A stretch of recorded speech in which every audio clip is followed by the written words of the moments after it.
So on the line with us again is Mike Auger, owner of Patriot Home Inspections, and he's talking about getting your home ready for sale this spring. Mike, I know you have a ton of knowledge in this area. Why don't you share that with us? Yeah, absolutely. Thanks for having us on. You're welcome. Thank you. A lot of times when we get to a house, we find that people just didn't prepare the house to sell it. And there are a few things that I see from a home inspector's point of view that folks could do before they list a house that would really make life a lot easier for them, and frankly, sometimes even for their buyer. So the first thing I want to talk about is paint. Paint's cheap. I'm not talking about painting the house because you don't think the color is nice. That's probably not that big a deal, but I'm talking about peeling paint. The fact is, a lot of buyers out there are doing FHA financing and VA loans, and if the paint has some failed areas on the outside or inside, the appraiser is going to call that out, and it's going to hinder the financing of the buyer. Plus, again, paint's cheap, and a house with a bunch of peeling paint looks much worse than a house with a nice new coat of paint.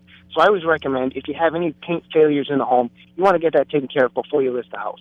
Absolutely. And you know, that also could be a problem with appraisal too when the bank goes in. So right, if the bank sends their appraiser in and it becomes flagged, they won't finance the house, and now you're scrambling around to remedy some peeling paint at the last minute, and that's just not really the best way to handle things. No. Something else are safety concerns that you want to take care of. A lot of times, the stairs without handrails, there are safety devices on garage doors that don't work and things like that. So any item that has to do with safety, you want to remedy that. You don't know who your buyer is going to be. If your buyer is, again, doing an FHA or VA loan, those appraisers are a little bit more picky when it comes to safety items. Or if the buyer has children or maybe is elderly, things like handrails might make a big deal for them. So those safety things are inexpensive, but you want to get those remedied before you have people start looking at your house. Sure, and those aren't even that expensive to do. And we've got John Daskin with Go Fix It that could go out there and get that buttoned up in a day for you. You can check out his information on the roundtableradio.com under expert contributors. You can actually see Mike's info on there as well. But go ahead, Mike. Yeah, John's great, and all these little punch list kind of things. He's great for that because he can send a crew out to just knock them out for you. Oh, absolutely.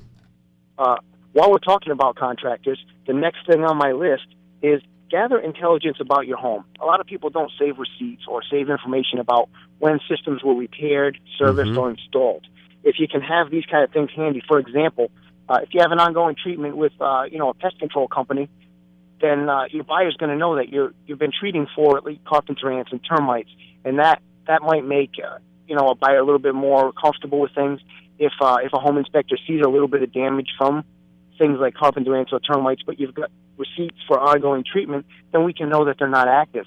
Yeah, that's a great point. Like receipts for heating systems and a roof, so you can know the exact age that things are put on there, also goes a long way towards just having the complete information about your house. So, Mike, as you're talking about all these tips and whatnot, I know some of them, had to do with mortgages and whatnot. In the studio with us today, we have I was going to say Mike Auger. We have Matthew Bates with Movement Mortgage, and he just, I think he wanted to jump on the mic. I see something on his face. He has this look. Well, I was going to say is that when you don't get to test drive a house, so Good point. just like when you're buying a car, you get to test drive, you get to feel it out, you do it. When you're buying a car, when you're buying a house, you don't get to test drive it. So that's why you got to get a good home inspector that's going to go through and do a test drive for you. Absolutely, you know exactly what's going on and how it feels. I've never put it that way, but you're 100% right. Absolutely. Yeah. You want to make sure everything works how you would hope it does. Every light switch flips on and everything. Yeah. Every plug works. Absolutely. Every window, locks and closes, and there's no mold or there's none of this or that. Very good point, man. I like that analogy. Yep. The last thing that you can do, and this is particularly important in the springtime, now that winter's coming to an end, we hope. Winter's rough on the outside of your house, and most people don't walk around the outside and actually take a critical eye at their own house. This is a great time to go around and see, did we get snow and ice that damaged gutters?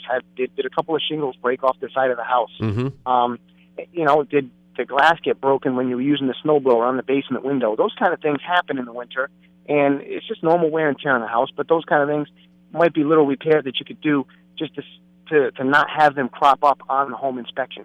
Absolutely. I mean, there's nothing worse than having a 60, 70, 80-page home inspection report, and most of it you can avoid. And on top of it, when somebody walks up to a house, like, look, if you're going to list your house, I want you to pull in your driveway, get out of your car. I want you to look at that house. I want you to see, and just put yourself in the buyer's shoes. What is a buyer going to see? Are they going to see that cracked lamppost? Are they going to see the cracked window? Are they going to see the crack in the foundation? Are they going to see the chipping paint on the door frame? So all this stuff makes a huge impact on what they're actually going to offer you, if they're going to offer you anything at all. So, great advice, Mike. Did you have any closing thoughts, my friend? Yeah, just a couple little things. When before the inspection happens, you want to just check all the little stuff, like light bulbs, make sure your pets are put away, and make sure the inspector's going to have access to your mechanicals, which is not really listed in the house, but you don't want to leave a car in the garage if the way to get in the attic is right under the car. So little things like that go a long way in letting your buyer get a good inspection and smoothing out the process as well.